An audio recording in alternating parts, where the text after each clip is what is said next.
Hola, buenas tardes. Mi nombre es Carla Alejandra Soriano Vivas y voy a explicar los temas que me tocaron en mi trabajo, empezando por la excepciones a la aplicación de la norma jurídica extranjera, empezando por el primer tema que sería el orden público internacional. Según el autor Freddy Carbone, dice que si el sistema conflictual tradicional llegase a desaparecer, el orden público también. Sin embargo, Miaja de Muela piensa totalmente lo opuesto, dado que sí hay veces en los que cada estado de manera interna tiene sus normas conforme a las necesidades de sus habitantes, cuestiones morales, religiosas, políticas, etcétera. Puede haber ahí como un punto de contradicción con otro estado. Sin embargo, no se tiene que ver tanto desde ese punto de vista, sino desde el punto de vista jurídico, que es lo que le confiere el derecho internacional privado. Y aquí es donde está la primera excepción que se da, por ejemplo, cuando cierto estado se somete a la norma de orden público. Sin embargo, hay veces que no es compatible por ciertos principios o sea, desde ciertos principios que existen dentro de la norma interna, y entonces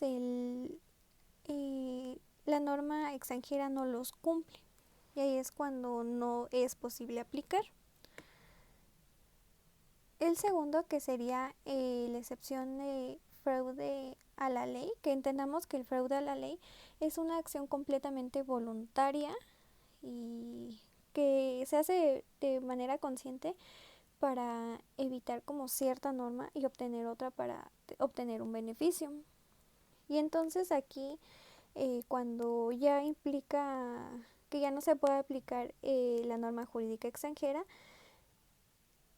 es cuando hay una cierta actitud de rechazo de la norma, porque se busca evadir una para obtener de manera maliciosa el amparo de otra norma. Y entonces ahí es donde también no se puede aplicar. Otra sería la excepción del reenvío. Como ya hemos visto, el reenvío es un mecanismo de solución para los conflictos negativos de la jurisdicción. Es decir, que hay cierto conflicto en una norma. Puede ser, por ejemplo, en el país en el que se está juzgando. Y entonces se puede remitir al derecho extranjero de, de otro país, y a su vez esa como que por eso de ahí viene, se remite al país en el que se está consultando. Y entonces hay una excepción, por ejemplo, cuando en la práctica llegan a existir dificultades. Por ejemplo, que no se llega a tener el correcto conocimiento de dicha norma, y entonces para mayor facilidad del juzgador y mayor conocimiento de la norma interna es la que se aplica. Porque, por ejemplo, como hemos visto también en clase, hay veces que ciertas figuras se pueden hacer en similitud, en tanto en la figura y en los procedimientos. Sin embargo, cuando esa no existe en la norma extranjera, para mayor comodidad del juzgador, se va a su norma interna. Y entonces, para llevar mejor el asunto, porque como ya conoce de ella, es más fácil para él aplicarlo.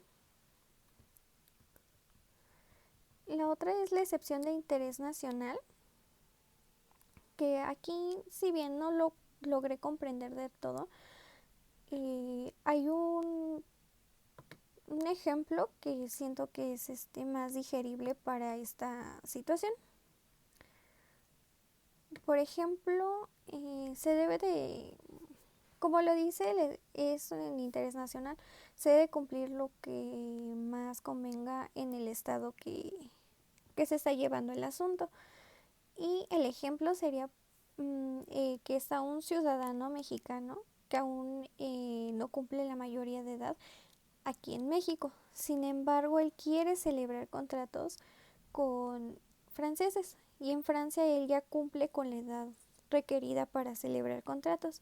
Sin embargo, él externa esa incapacidad que tiene en su país.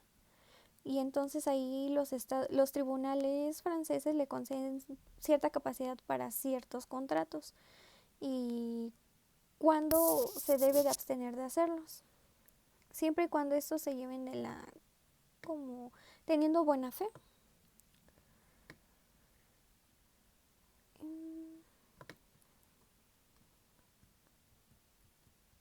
El otro caso sería la excepción de reciprocidad, es decir, como le explicaba hace rato, hay ciertas figuras jurídicas que entre los estados tienen en común.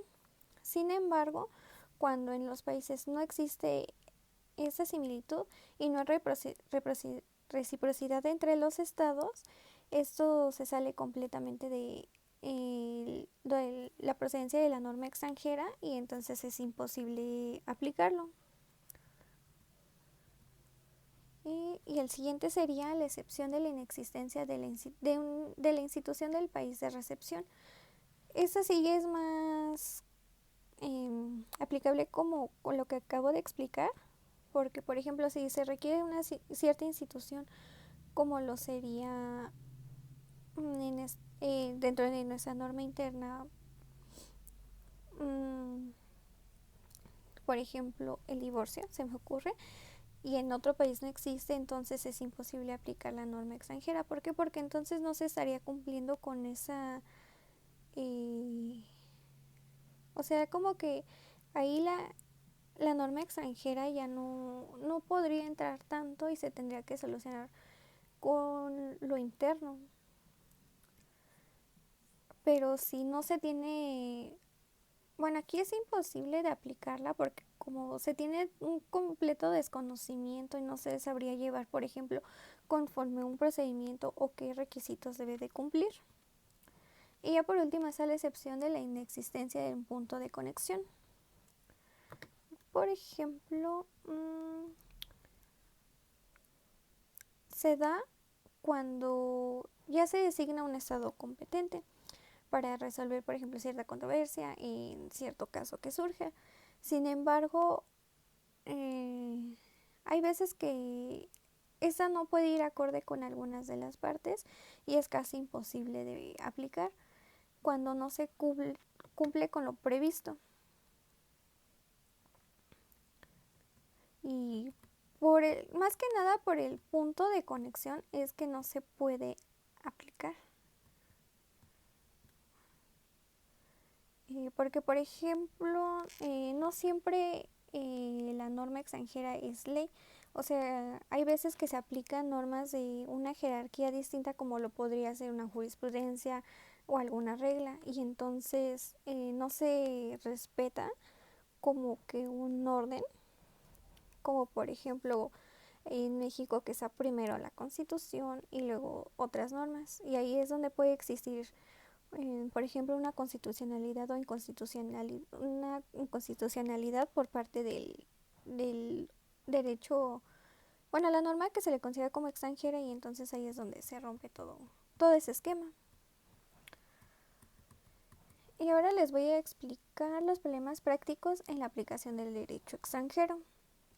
El primer problema es la norma conflictual, que como ya hemos visto, hay veces que primero se debe de resolver ese conflicto que existen entre las leyes para ver si es aplicable o no la ley extranjera.